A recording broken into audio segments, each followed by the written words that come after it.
নমস্কার বন্ধুরা, daily canvas of Aditi চ্যানেলে আপনাদের স্বাগত। তো আজকে আর রান্না নয়, আজকে আপনাদের দেখাবো এই গ্রীষ্মকালে কেমন প্রকৃতির গাছপালা নিজস্ব রূপ নিয়ে কেমন সেজে উঠেছে। দেখুন, আমি আজকে এসেছি একটি লিচুর বাগানে, যেখানে প্রচুর প্রচুর লিচু হয়েছে গাছে। দেখুন কি সুন্দর লাগছে গাছে, প্রকৃতির রূপ যেন ফুটে উঠেছে। থোকা থোকা লিচু চারিদিকে ঝুলছে। এই বাগানটিতে সব গাছগুলোতেই লিচু হয়েছে। কি সুন্দর লাগছে লিচুগুলো, ভারী সুন্দর লাগছে।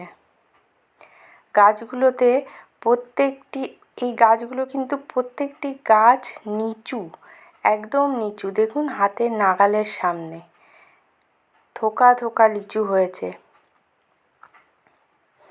দেখুন, একটি আম গাছ, কি সুন্দর গাছটিতে আম হয়েছে, একদম নাগালের বাইরে। দেখুন, আপনি হাত দিয়ে ধরতে পারছি গাছগুলো, আমগুলো।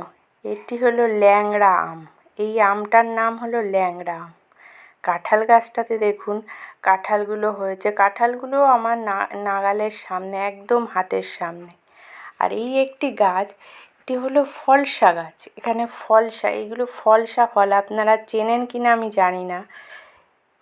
এটি আমাদের এখানে খুবই হয়, খেতে মিষ্টি প্রকৃতির। টাটা।